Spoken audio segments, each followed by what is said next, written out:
on the summary of the proceedings and the outcome from the parliamentary inquiries conducted on the 14th to 15th October 2025 and 16th to 17th April 2026.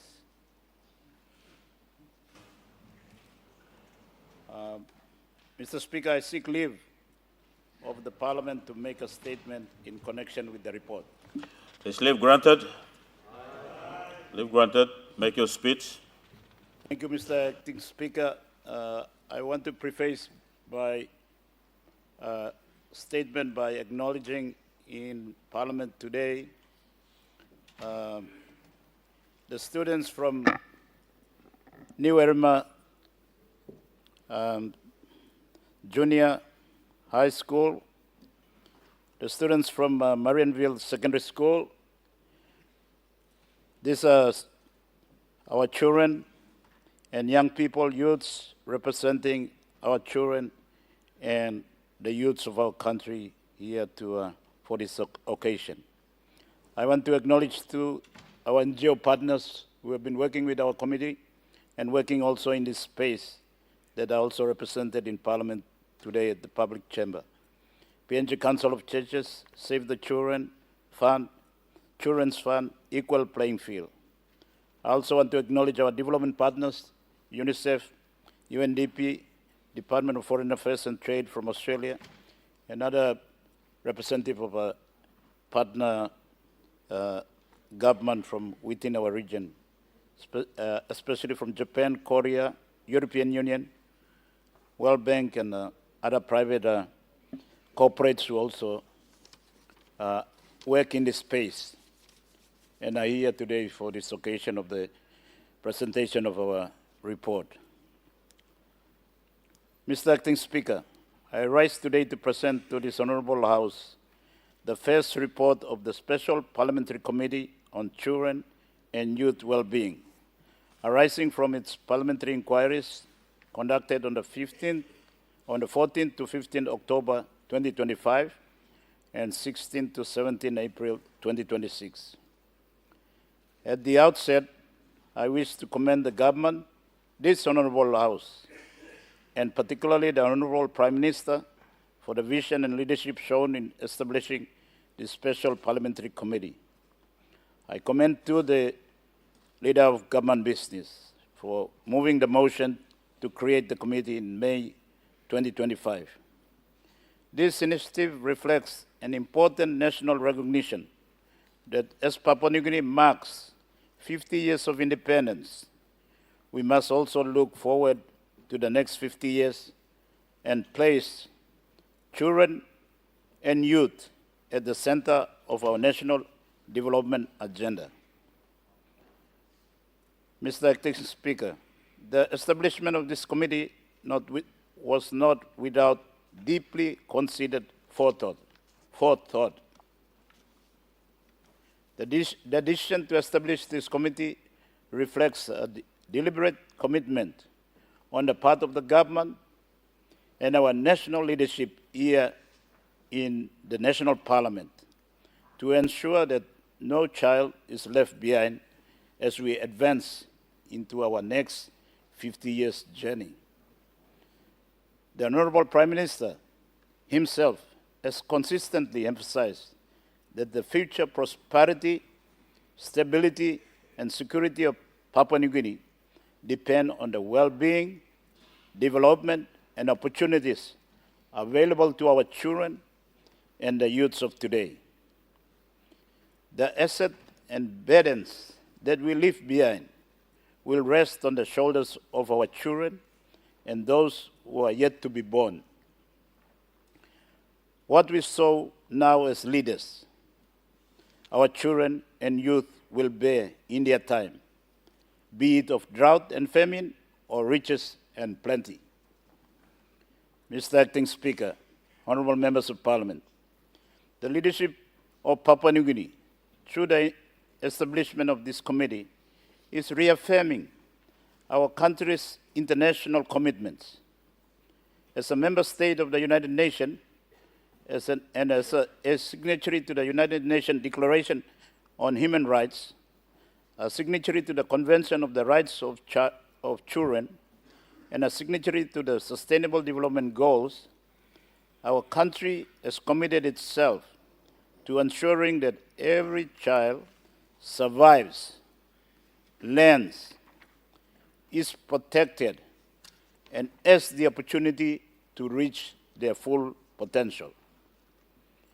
The Sustainable Development Goals of the United Nations, which we are a member of, commits all nations, including Papua New Guinea, to ending poverty and hunger, to ensuring healthy lives and quality education, to achieve gender equality, to provide access to safe water and sanitation, to reduce inequalities, and to leave no one behind. These are not simply global aspirations. They are national responsibilities. They are responsibilities for which we as leaders are charged with to lead and help our nation to deliver.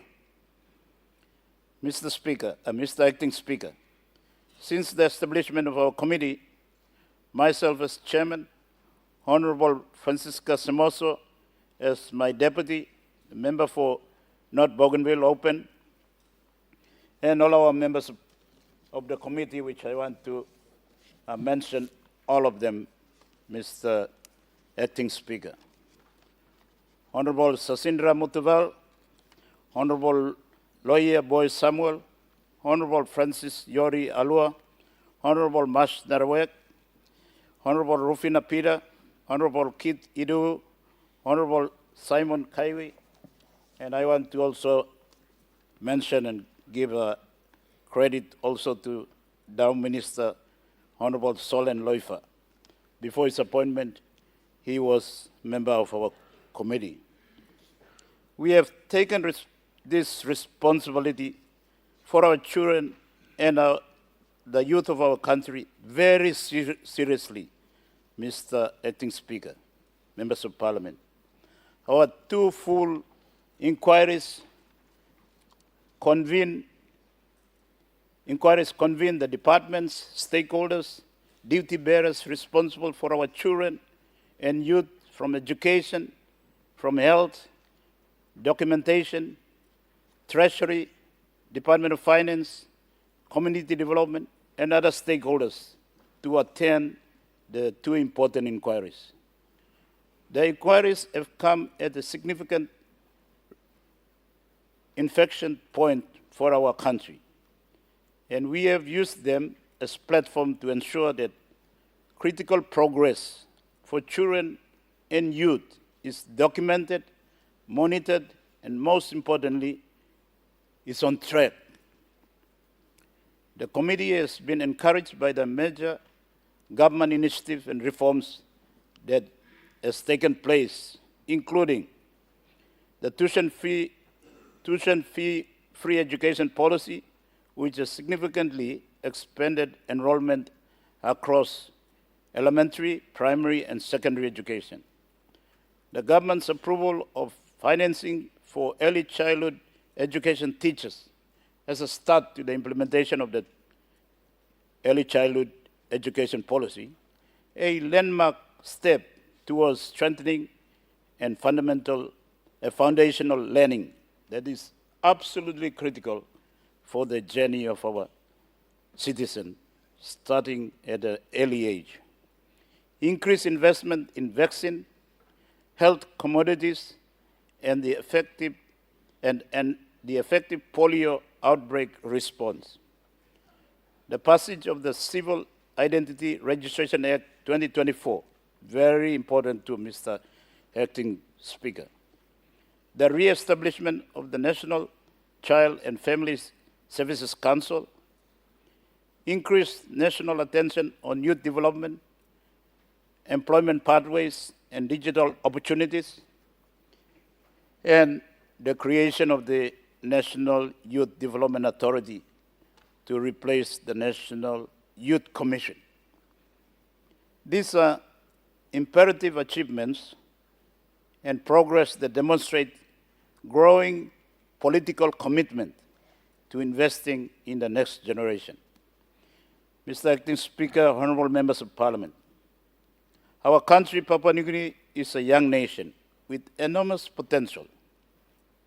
The majority of our people are under the age of 25. If properly supported, educated, skilled and protected, this generation could become the country's greatest national asset and the drivers of economic growth, stability, and innovation for the next 50 years and beyond.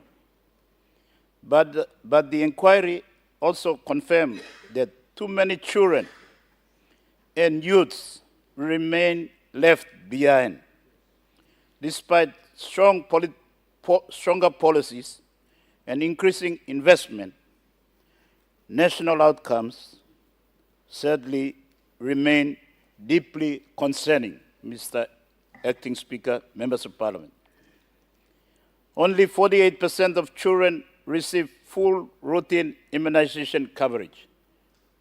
Some of the provinces, you are not doing well. You got to step up your PHA.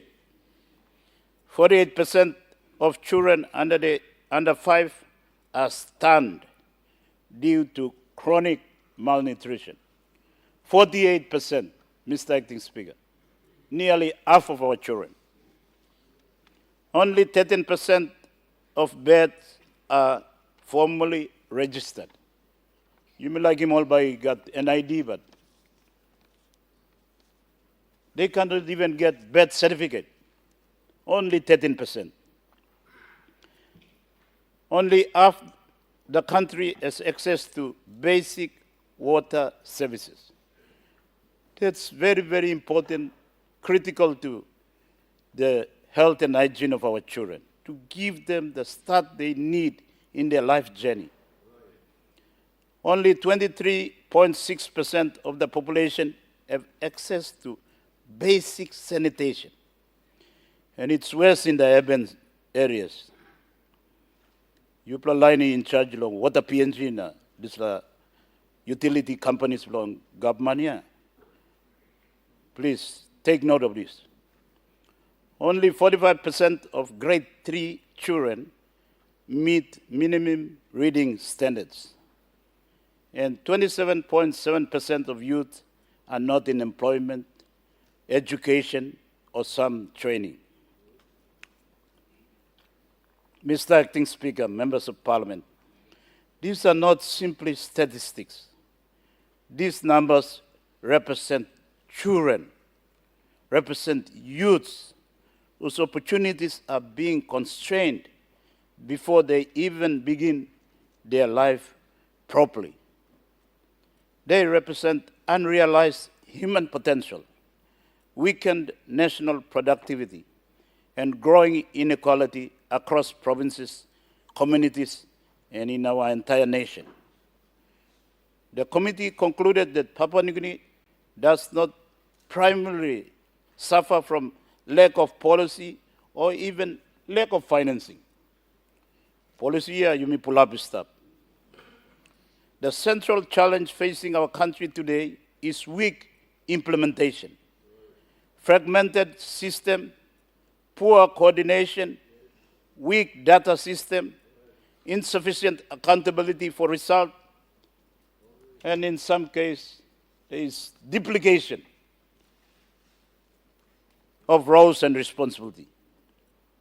Across sectors, we have policies, we have strategies, we have institutional frameworks, budget allocation, but this investment and intervention are not consistently translating into measurable improvements in the lives of children and young people, particularly at provincial, district, and community levels. Mr. Acting Speaker, the committee's inquiry identified 5 urgent national shifts required across sectors. 1, from policy ambition to execution at scale.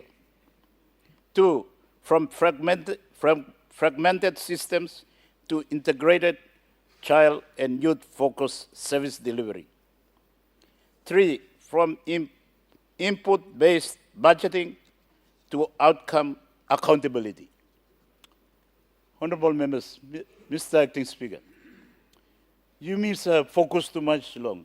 Process, and we are ignoring outcomes. Processes become more important than outcomes. Systemia, you may work in systemia. Hold him, you may beg. From Yupla to the option. Yupla go in charge, start long district, na province too, yeah. From siloed information systems to real-time integrated child and youth data. NOGAT data. How about you me work in planning? It's fragmented. How will we track the progress of our children and youth? Number 5, and from national planning to effective sub-national delivery capacity. You play it, Savelo, this lawyer. The inquiry further emphasized several priority recommendations. In education, the committee called for accelerated implementation of early childhood education reform. Prime Minister, I congratulate you on behalf of the committee. This is a great initiative. We are 50 years late, but we have made the decision and it must happen now. This is a major critical intervention that we all must support at all levels. Expansion of secondary infrastructure. Mr. Acting Speaker and Members of Parliament, primary education here is about 85% enrollment. But time only go to secondary school, no got space. School fee, TFF, maybe no go Ariapo. It drops down to below 50% retention. Strengthen foundational learning and targeted support for rural and vulnerable children. In health and nutrition, the committee recommends an urgent national immunization recovery program. We have charted, provide data for all the districts and the provinces. So please, honorable members, Mr. Acting Speaker, look at the report. It provides your level of immunization. Some are doing well, some are not doing very well. Implementation of a national nutrition survey. Mr. Acting Speaker, members of Parliament, this is very important. Nutrition. Our children, 50% almost, are being stunned. All not grow big or mind develop because they are getting lousy, bad food. You may all get a survey, processed food. We want our young people to be smart, to grow physically fit, but nutrition is poor. You can be absolutely guaranteed they won't be physically big or grow to their full potential, and their mind also equally will suffer, will be stunned. Expansion of preventive and outreach services, strengthening of village health assistance program, and stronger provincial accountability mechanism. It starts at district and provinces. The nation is made up of district and provinces. If we at the provinces and district get our act right, we can start to help national departments and national state agency get it right. On birth registration and identity system, the committee recommends scaling universal birth registration through integrated health facility and outreach approaches. Activation of the CRV's National Steering Committee and the establishment of real-time reporting system. We have the Health Department, and now we have the Civil Identity Registration Office. They must work together. They should not be territorial, Mr. Acting Speaker. Health Department, please, Minister, work with the civil identity registration office, so we can get all our children registered. Then they get the NID, and then they continue their life with full identity. In water, sanitation and hygiene, WASH, the committee calls for urgent establishment of a national WASH authority or interim coordination mechanism, accelerated rural services delivery, and a multi-year financing framework focused on equitable access.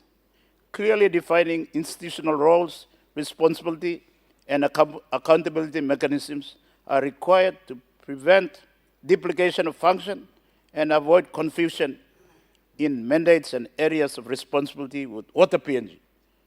So, Mr. Acting Speaker, Members of Parliament, Prime Minister, WASH, why is it parked with national planning? And work blaholo. And how long has it been parked in national planning? Are they an implementation agency or they are policy and monitoring and evaluation department? It's been there for nearly 20 years. And I want to pause here by emphasizing, Mr. Acting Speaker and Members of Parliament, water and sanitation is not just important for the health and hygiene of our children, to give them a good start, health and fit and well in life, but equally, it's also important for women and girls, especially in the rural areas. Mr. Acting Speaker, in the rural areas, women and girls, they go to the river to have bath, like us men and boys, but also, importantly, they go to wash the clothes and wash the utensils and have a time out from their families. It's a social occasion. But nowadays, the traditional institution that protects and respects women and girls, it's collapsing. So this good social habit or part of family well-being is becoming another traumatic experience for women and girls in the length and breadth of our country. All mama na, daughters lo yumi la golo wara lo wasim ol clothes na, karim wara lo kam lo yumi ol man is taps in lo house na, house boy or house man. They are subjected to intimidation and violence and some rape taking place. And what is happening? Nowadays, too, Mr. Acting Speaker and Members of Parliament, due to the effect of climate change, now you may talk long. When El Nino, when it's also difficult for, let me rephrase that. The water head is, drying up, so women and girls have to walk further, Mr. Acting Speaker, away from their usual place of going to have a bath, wash their clothes and everything, and the risk get higher.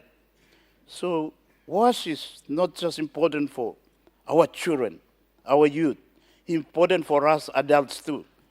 But I want to emphasize that it's also equally important for women and girls. You mean all money, I think, you mean no garano, you mean no washing clothes, you mean no go when I'm here, washing utensils too, you mean wet tasol lokai guy.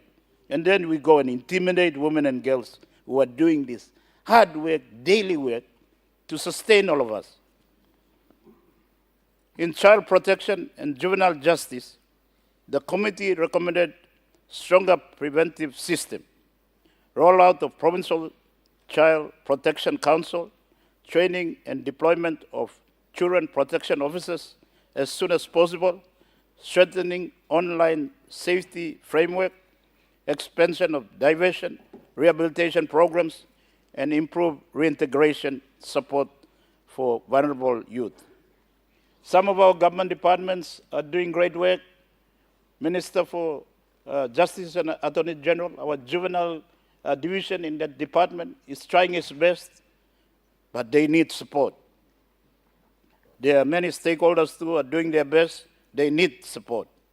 And we need to provide the conducive environment by which our children who are our future, who will inherit what we are building and what we are achieving. We need to ensure the environment is conducive for them so they grow up to be very positive, proud Papua New Guineans. They will be able to continue the journey that we have started and we are continuing to deliver. The committee also emphasized the urgent need to strengthen pathways for youths through education, technical and vocational education, and training, TVET, entrepreneurship, sports, digital skills, mental health support, and employment opportunities. Hinoblo come up TikTok, Facebook, Instagram, whatever that's all. They must become innovative young men and women, contributing at that early age to their own journey and to their communities, to the district, provinces, and to our nation.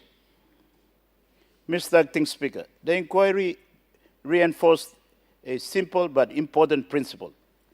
We must stop measuring success only by strategies launched, ribbons cut, budget allocated and spent, people hired, workshop conducted, or policy pronounced. We must measure whether children and youth are, first of all, surviving, and second of all, thriving by ensuring that they are receiving nutritious food, they're accessing quality education from early childhood through to grade 12. Mr. Acting Speaker, members of Parliament, our committee strongly feels that we must make it compulsory for all our children to receive education up to grade 12, compulsory. Papa Mama ya working beginning stuff. Now, what's that by look out him? And by heavy blow you Prime Minister, heavy blow you acting Speaker, blow you me all gadaya. We must make sure that they send their children to school, and if they don't send their children to school up to grade 12, there should be penalties, because they should also remain responsible for their children's well-being, contributing to the effort of government at all levels. We must also ensure there is learning foundational skills provided, that the children are being protected from violence, abuse, and exploitation, that they are being registered at birth, and they are accessing safer water and sanitation, and they are transitioning from into meaningful opportunities and reaching their full potential. Because ultimately, Mr. Acting Speaker, honorable members of Parliament, the next 50 years of our country, Papua New Guinea, belongs not to us, but to our children, to our youths, and to the generation that are yet to come. And what better way to secure the future of our nation and our own legacy as the first generation of leaders of our beloved Papua New Guinea, first generation meaning coming now at 50 years, than by investing effectively in our children and the youths of today. Mr. Acting Speaker, honorable members of Parliament, the committee's work over the past year has demonstrated both the scale of the challenges and the importance of sustained parliamentary oversight to ensure accountability, coordination, and measurable result. The well-being of children and youth is not a temporary issue, nor one confined to a single sector or program cycle, not to one department. It is central to the long-term development, stability, prosperity, and happiness of our country, Papua New Guinea. After one solid year of work, the job of our committee is not yet finished. In fact, we have just started. We have not inquired yet into the situation facing youth of our country at all levels, especially after 14 years, year 14, into 25 or 35. We have focused on the 14 years, 0 to 14 years up to now. Mr. Acting Speaker, our committee has issued letters to all the provincial government,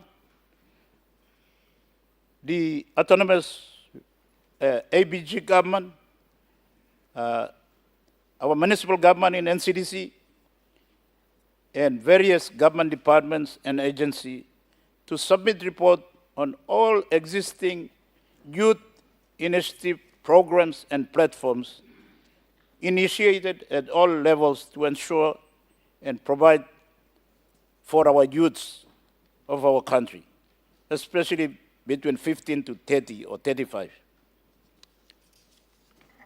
I want to, on behalf of our committee, Mr. Acting Speaker, take this time to call on all the provincial governments and all the Department of State and agencies that have been approached to reply to this request for report. We must know what are being initiated for our young people, the youths of our country, other than the formal education system. And Mr. Acting Speaker, we have requested and asked politely for this report. But I want to say at this juncture that if the reports are not forthcoming, we will be compelled to summon all those who have been addressed to give report and use the power of our committee to penalize those who do not answer to this request from our committee. We must support the effort of the national government and at all levels to show that we are at the provincial level, district level, these are the initiatives for young people. So they don't fall out. They continue in a positive way to achieve their full potential. We all know the consequence, Mr. Acting Speaker, of neglecting our young people. The last 50 years is bear witness to this problem of neglecting or pushing out or ignoring, leaving our young people behind.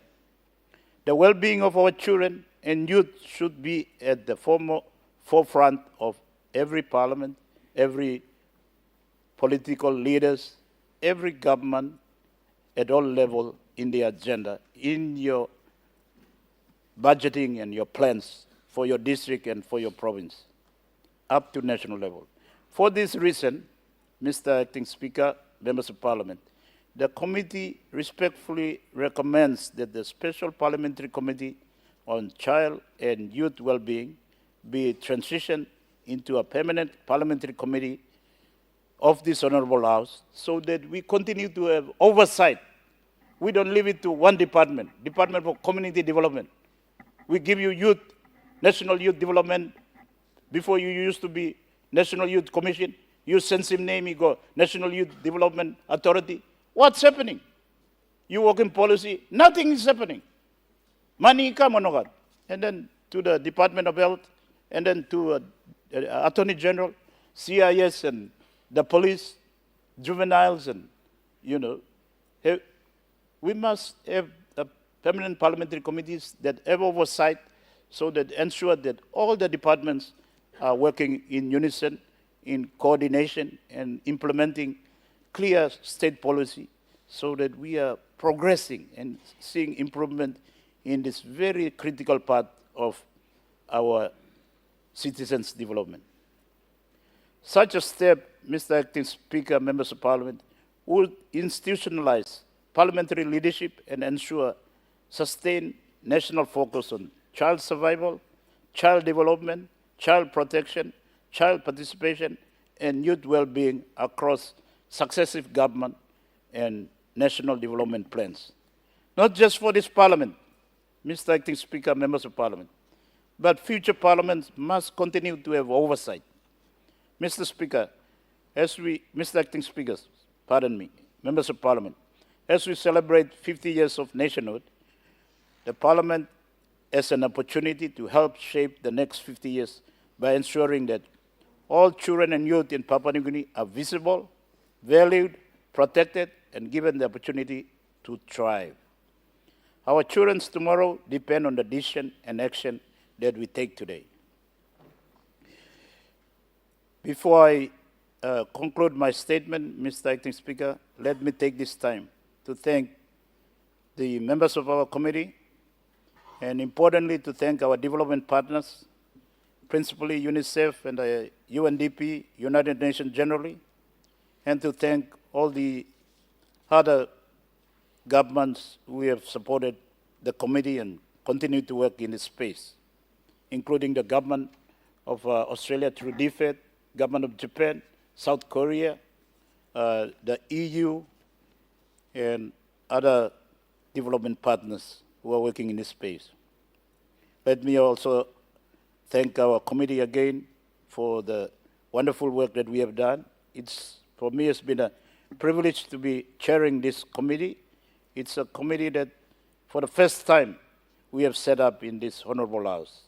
And I'm honored to be chairing this committee. At this point, I therefore, Mr. Acting Speaker, commend this report to the House and respectfully table it for debate by honorable members. Thank you very much, Mr. Acting Speaker.